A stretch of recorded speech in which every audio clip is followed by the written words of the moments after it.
Hello and welcome to the Talking City podcast, coming to you from the Manchester Evening News. Another set of fixtures, and we're right in the thick of it. Sparta Prague were the visitors on Wednesday.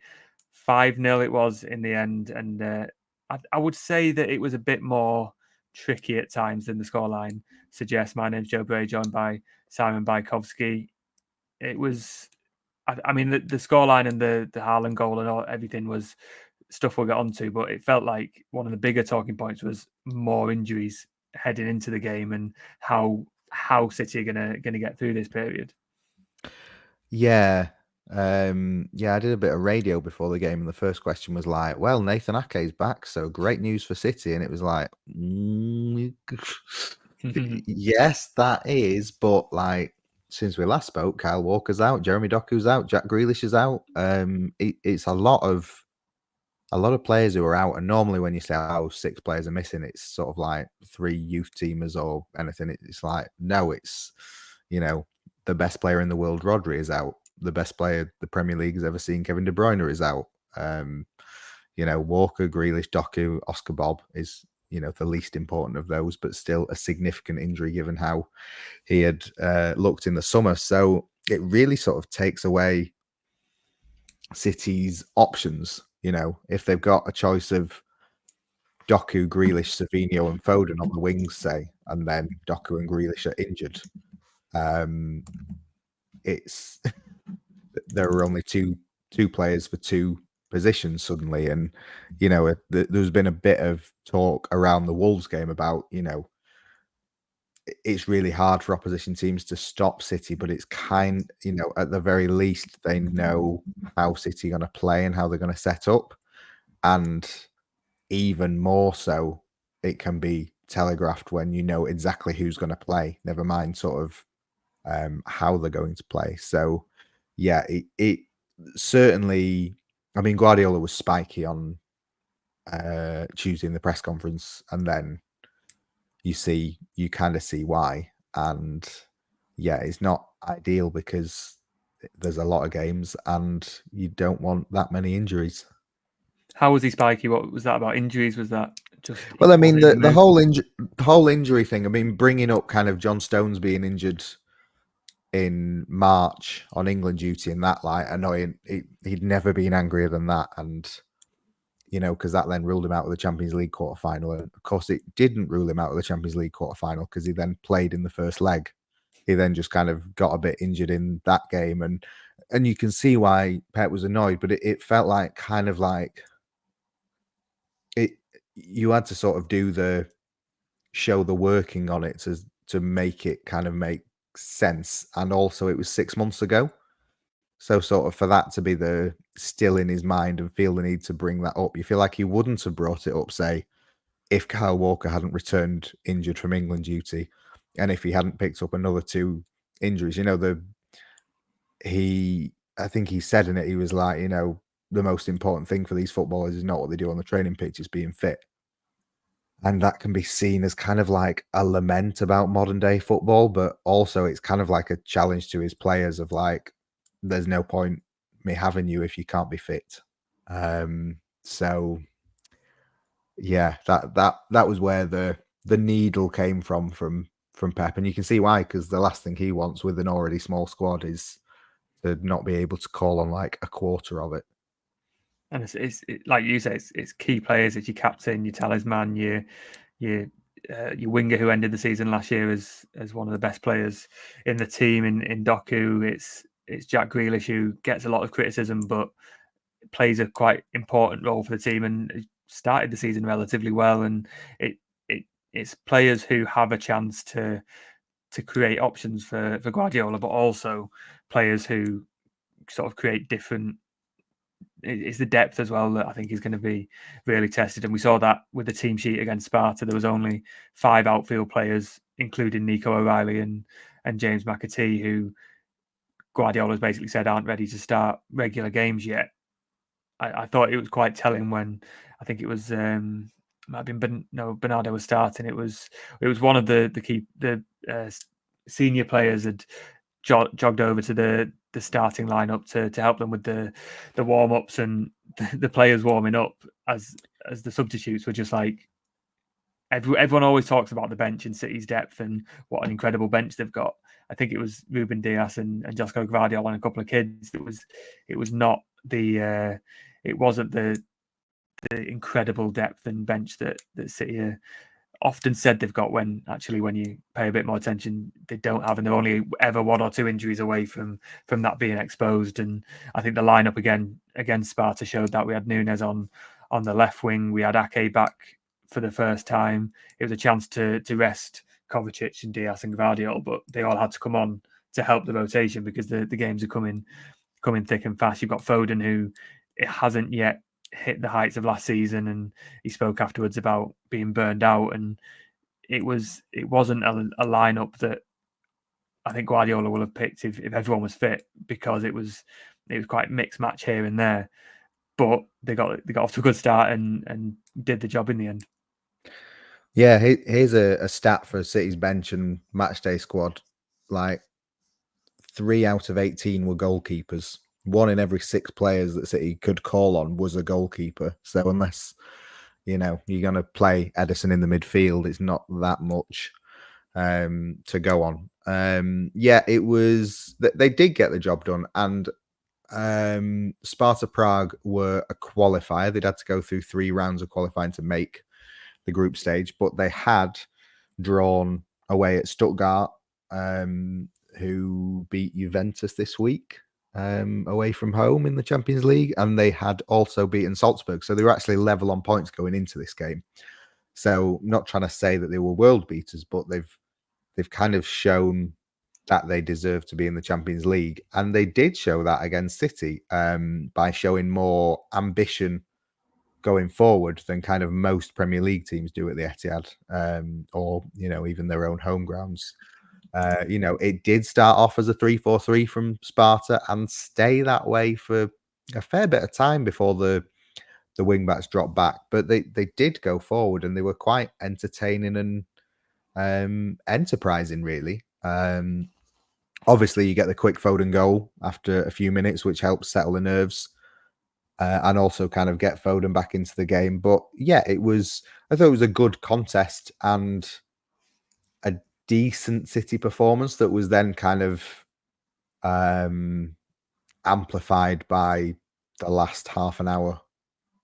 I think you can always tell how City are playing by how agitated Guardiola is on the sidelines. He's always going to be agitated, even if they're 5-0 up.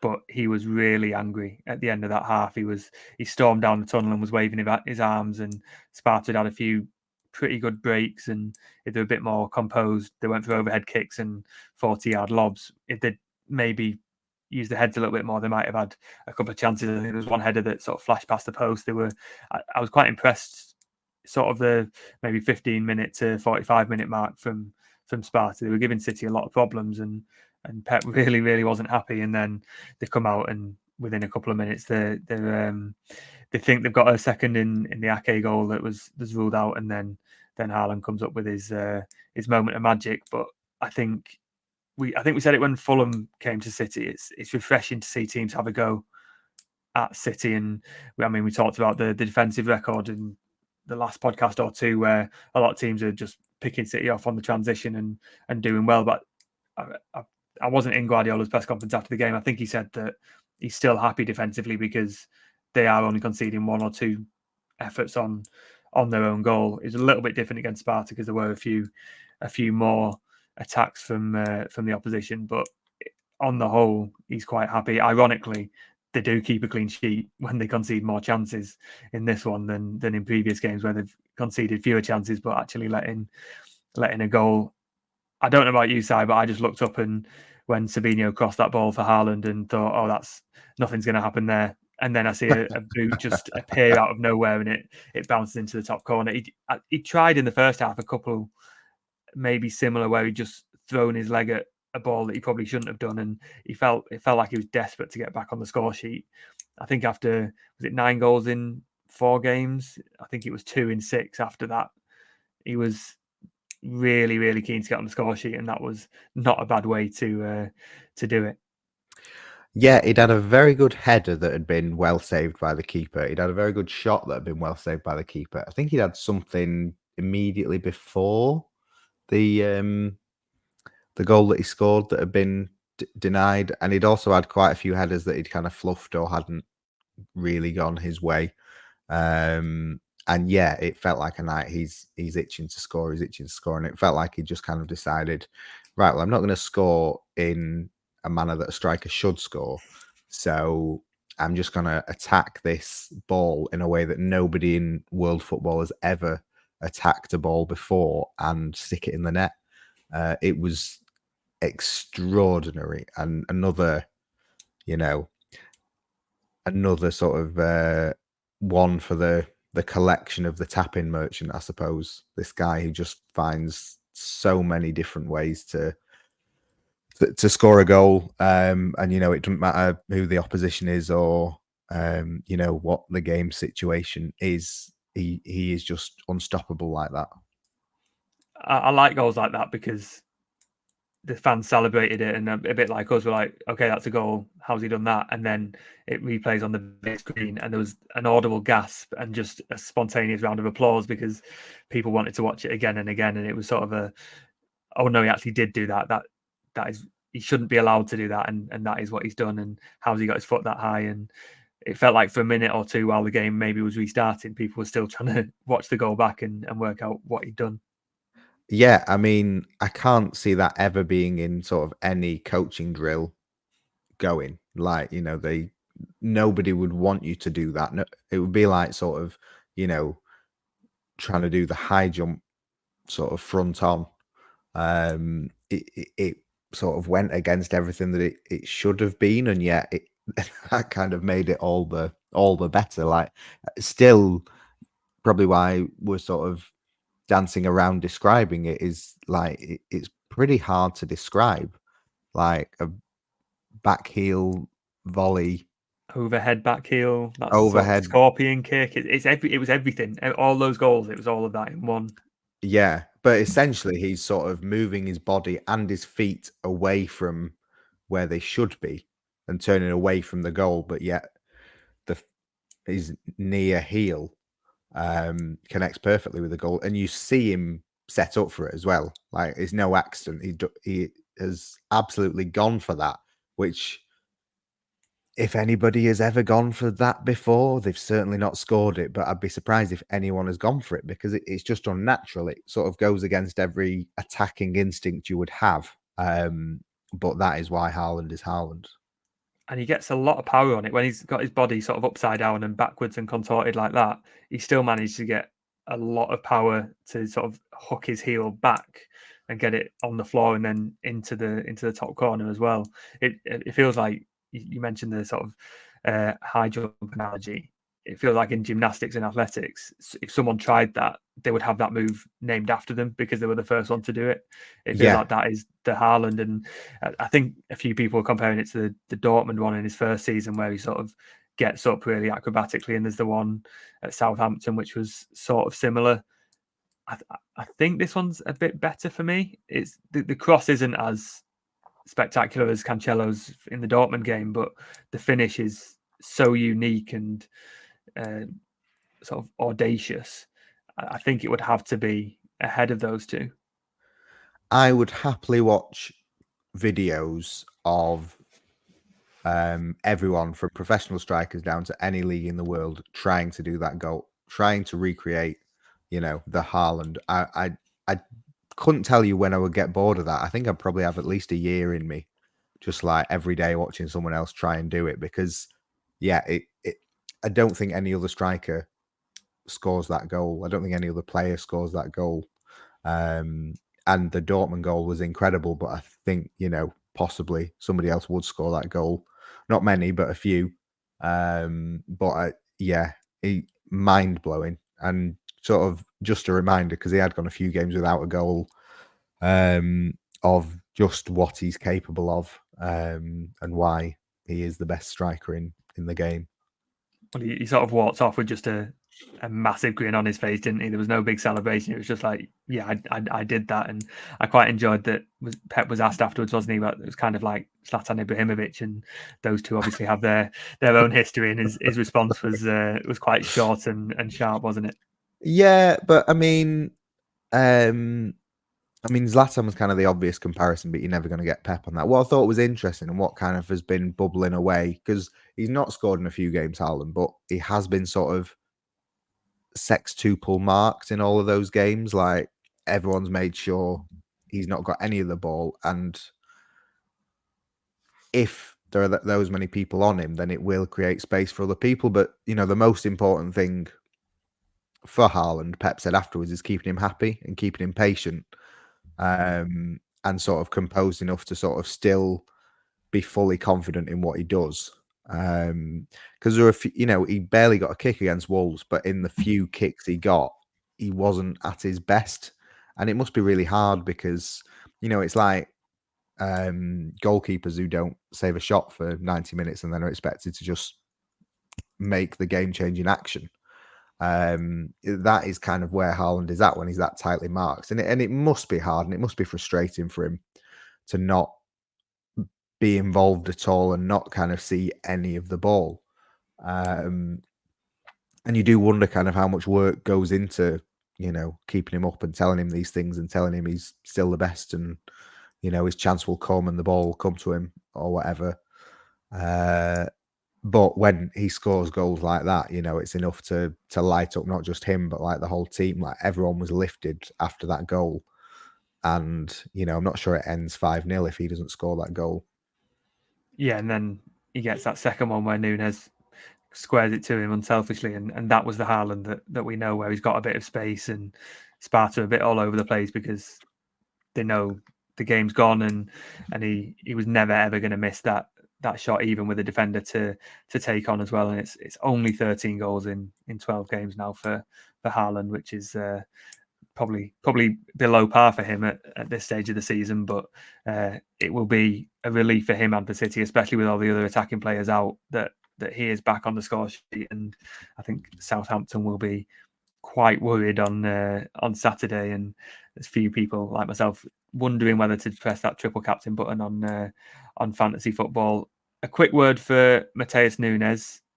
He got the 2 assists and a goal for the last 3 goals in the game, but you've got to start somewhere. And he built on the sort of interesting cameo at Wolves, where he made that tackle and set them on the way, and he was really fired up for that. He looked very, very good, I thought, in that game. He was on the left wing, which sort of raised the question of, is he ever going to have an opportunity in midfield? But I suppose if Grealish is out, if Doku's out, De Bruyne's out, you're going to need maybe Foden and Bernardo to deputise on the wings at times. Nunes is another option. Guardiola always talks about his running ability and his pace and his driving with the ball. I thought his cross for Stones for the goal was very good, and he stopped short of saying it was his best performance in a City shirt, but I think it was his best performance against probably the best opposition. At the same time, he's saved his better games against lower opposition, and as we said, Sparta were no pushovers, and he's got a real chance now, I think, with the run of fixtures coming up to show what he can do. He's not going to start every game, but if he can get goals and assists to even just kill a game and allow rotation, that's going to be quite a useful position. And suddenly, only Haaland has more goal contributions than Nunes, because he's got 2 goals and 3 assists now. Yeah, he might have had better moments. He might have had better games, although I don't think he's had a better game than that, maybe one. But he's never had a run of 2 games where you've come away thinking Matheus Nunes has done really well there. And he's had that now, because he came off the bench only for a few minutes against Wolves, but he made a difference. And then starting, he's taken his chance. The frustrating thing with Nunes throughout his City career has been, whenever he's looked decent and shown potential, he's not been there the next game. He's never been able to back it up. And on Wednesday night, he did.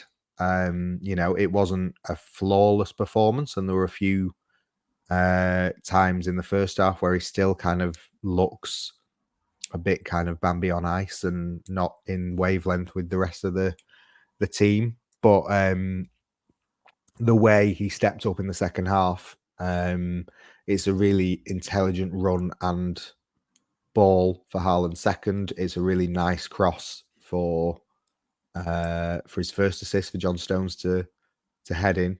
with his left foot. And,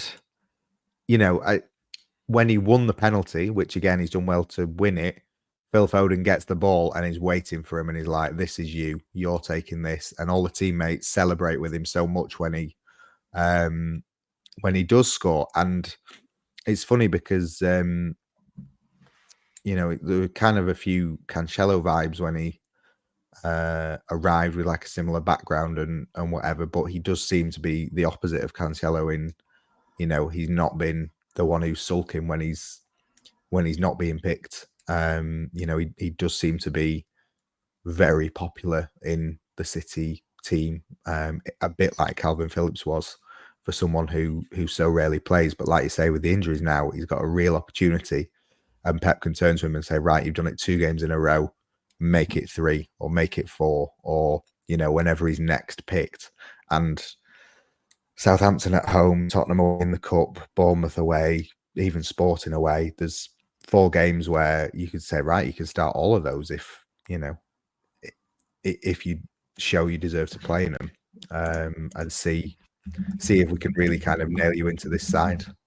I bet he'd love to play against Sporting, wouldn't he? And like you say, I've questioned where his best position is, whether he is sort of capable of doing anything for City, but I think he's showing signs that he might be able to, and all you can ask as a player in that position is that you get a run of games. And I think this next month before the international break, City will get the answers they probably need about can he play that sort of fringe role and step up when needed. And all you can do is, if you get 5 minutes or 50 minutes or in a full game in these sort of instances, is take your chance, and he definitely did that. And I still don't know where his best position is.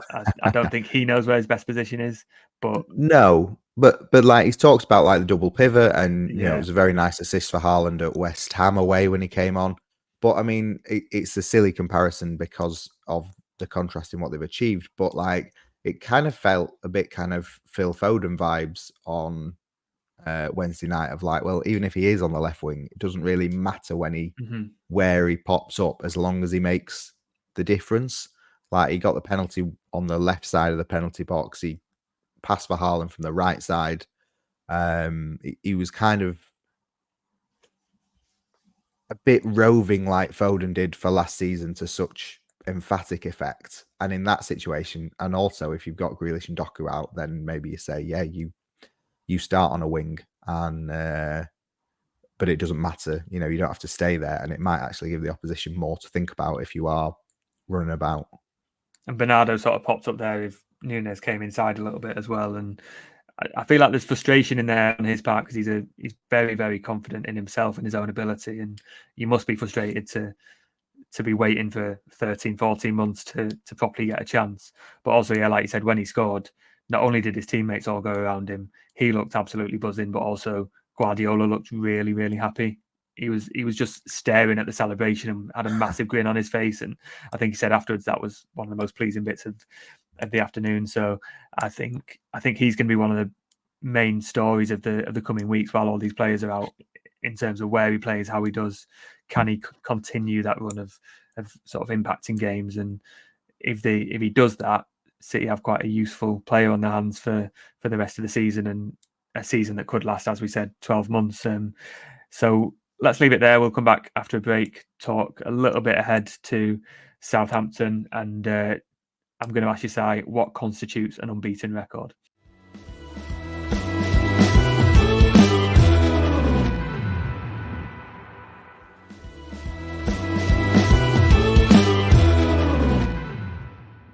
Hello, welcome back to the Talking City podcast. City set an unbeaten record in the Champions League and European Cup, but a lot of people are unhappy about it, despite FIFA and IFAB rules being very clear that a penalty shootout defeat doesn't constitute a defeat in normal time, because it isn't a defeat in normal time.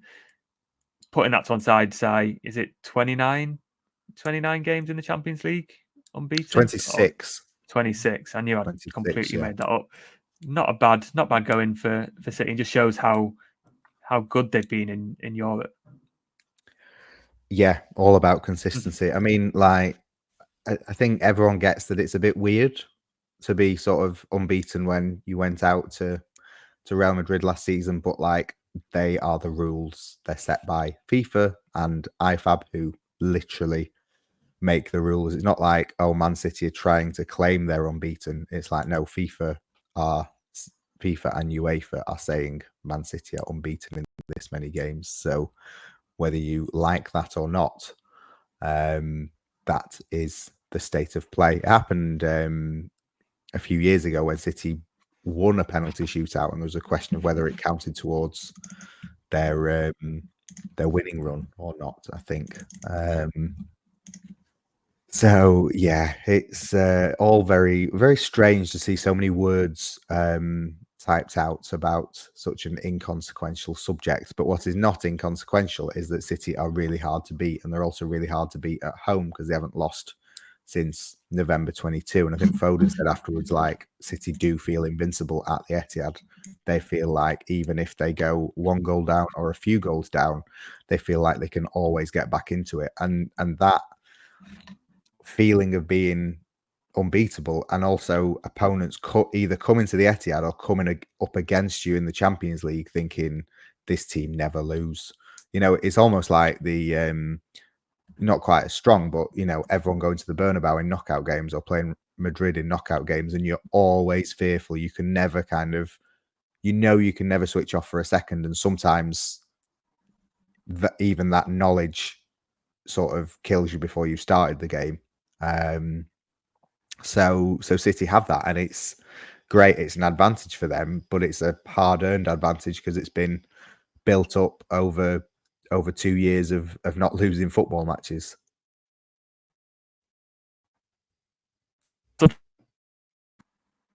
On the subject of consistency, I was reading a quite interesting piece in the MEN about a new book that is out. I believe. I know you've written it, but it's the numbers that City set for what will win them the league and what has won them the league. Give us a flavour of that. What?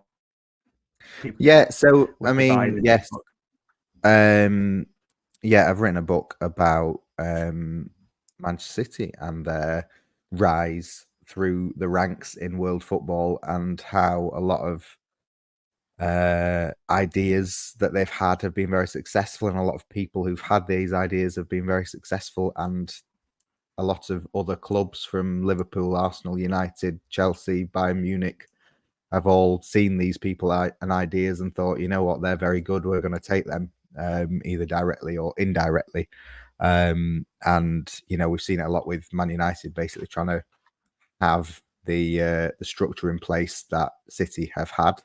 And there's a lot of talk around Erik ten Hag and his sort of game model and what sort of United want their football model to be. And City have had that for years and years, thanks to Cheeky Bagirison and Pep Guardiola and other people, and they all play in the same way. But they also have a lot of analysis that goes into it, which I don't think they really sort of, it's not really been part of City's story, the analysis, because they've not sort of like moneyballed it, and they've not got the analysis team that like Brighton or Brentford have. You know, like they've not had like a Michael Edwards figure from Liverpool to say, oh, this is how he used data really coolly. And I don't know if they have used it that coolly or not, but they've used it incredibly effectively. And part of that is in working out how to win the league. And to win the league, they try and get 87 points, 27 or 28 wins a season.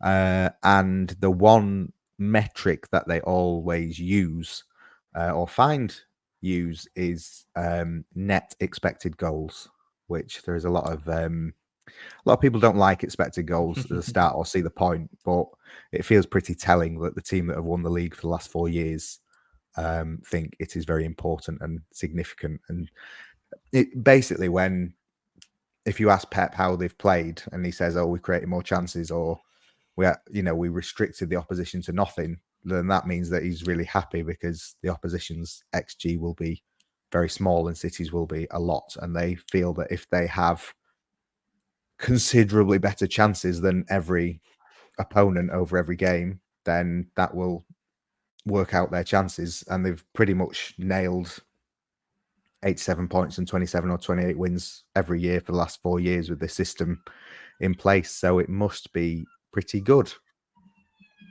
Yeah, and it sort of tracks of what we were saying before about Pep isn't as bothered as we seem to be about the goals they're conceding, because it is sort of like one chance they're conceding and they're scoring, and over the course of the season, if they're creating more chances, it was just that, like you said, it's not often that it's put so bluntly that this is the numbers that they're searching for. But yeah, if behind the scenes that's going on, that feels like for all the sort of, we like to think it's all a mysterious thing going on, but it feels quite simple, and a lot of work will have gone into getting that figure and making sure it happens. It's one thing identifying it and another thing implementing it, but to have it so plainly that it's as simple as that, I thought was quite striking. Yeah, and it sort of ties into the whole fundamental of like Guardiola's football can be incredibly complex to learn, and you've got all these players carrying out amazingly different roles or whatever, but he always sticks to the fundamentals of like do the basics well, like run hard, pass the ball short. That's what we want, and it's kind of the statistical side of that, but also kind of important to note that like Guardiola's driving so much of it. Like there are a whole team of people who are behind it, but like they had to hire a whole load more analysts because Pep is insatiable with his appetite for wanting things to spur him on and noticing things and wanting to find out sort of whether his ideas are actually played out or whether they're not. So like there is a whole operation going on, but sort of again Guardiola is at the forefront of it because he's just really, really good. So is there anything else that you can sort of tease from the book that is more than Guardiola is very good? Because from speaking to you, I know you speak to a lot of people behind the scenes, and to get sort of really deep down into how City work.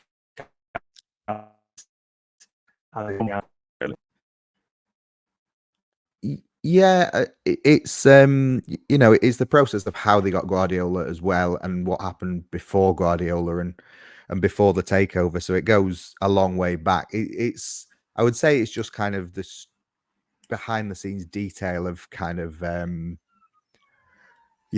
different work has gone on in every department, from like academy to commercial to what the players do, and really behind the scenes of like the City Football Academy and what has actually gone on to transform the club, because it's very easy to sell money, but like loads of clubs have money and no one's had the success that City have had. So it's how have they used that money effectively, and how have they built up the City Football Group. And it's not all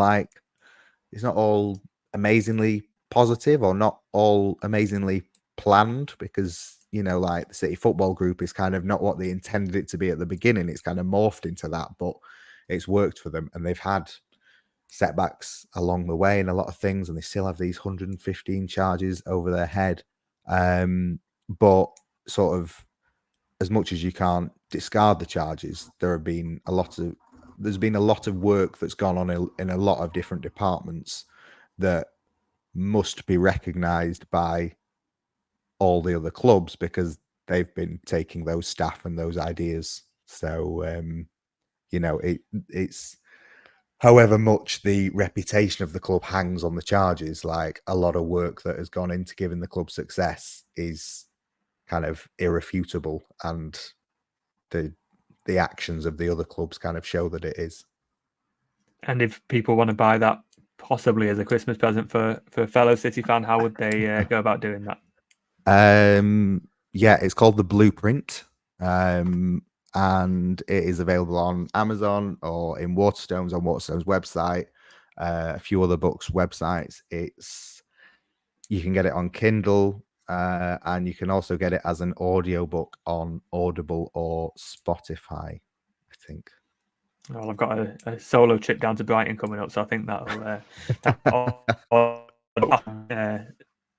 easily. On the subject of clubs taking City's staff and ideas, Yeah. it's quite appropriate that City are up against Southampton this weekend, who took Jason Wilcox, who's now at United, and took lots of City academy players and gambled heavily on that. It's worked most of the time. Romeo Lavia got them a big profit.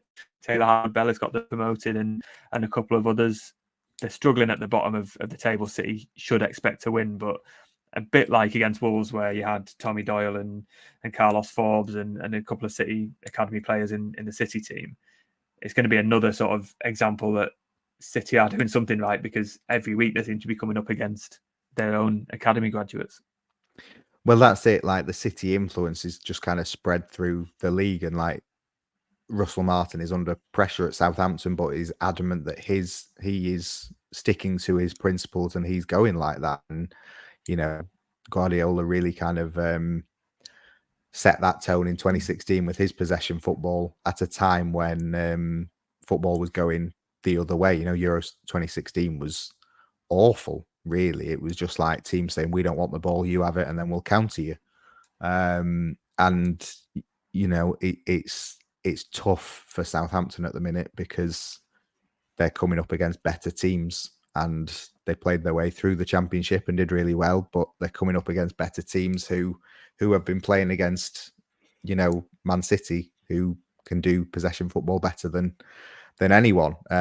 So teams have to work out a plan to try and stop them, and are able to find ways to stop Southampton. And it will be interesting to see how Southampton go about it, because they've not really, like I say, Russell Martin stuck to his guns and just said, oh, it's individual errors or things like that, and we'll keep playing the way they are. But there is a reason that not many teams turn up at the Etihad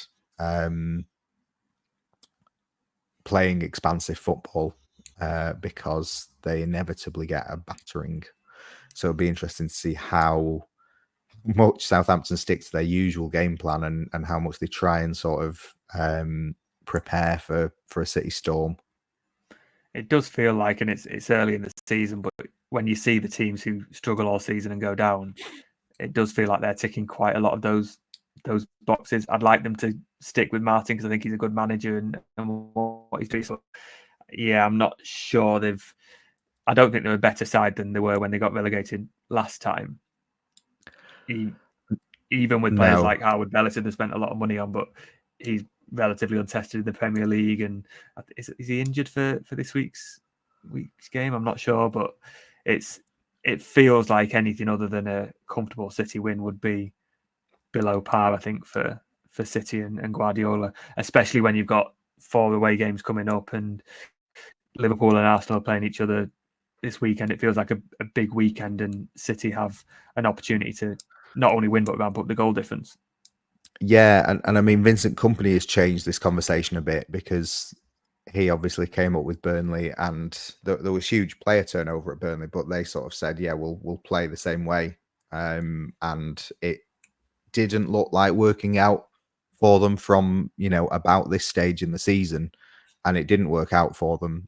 But yet Vincent Kompany is now Bayern Munich manager, which has opened up a whole conversation of, is it worth managers sticking to their guns, even if it means team failure? If, it's not necessarily a negative reflection on the manager's CV, and he could still get a better job, even if the club he is with at the time goes down. But, it because of that, it kind of looks like the easiest game of the season for City on paper. And, you mentioned Haaland triple captain. It's kind of like,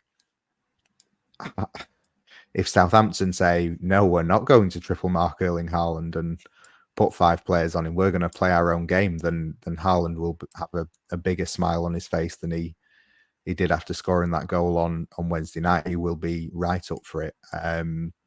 And yeah, it's, I don't think there will be much fun ahead in the next few weeks. I don't think Guardiola is going to be in the best of moods going down to Spurs for a Carabao Cup game with no players. And Bournemouth away is going to be very tricky. And then there's Champions League, and then Brighton away is going to be very tricky. So Saturday is kind of a real like you say, opportunity for them to sort of get a big uplifting win before a bit of a barrage to come. And yeah, it's very hard to see Southampton getting anything.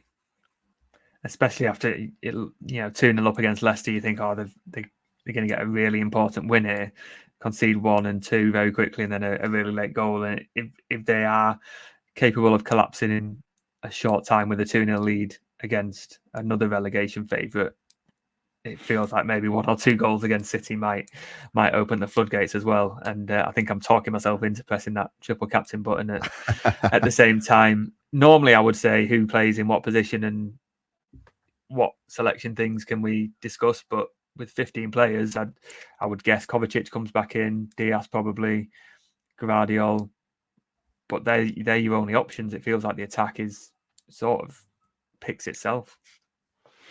Yeah, it'd be interesting to see if Nunes stays on a wing.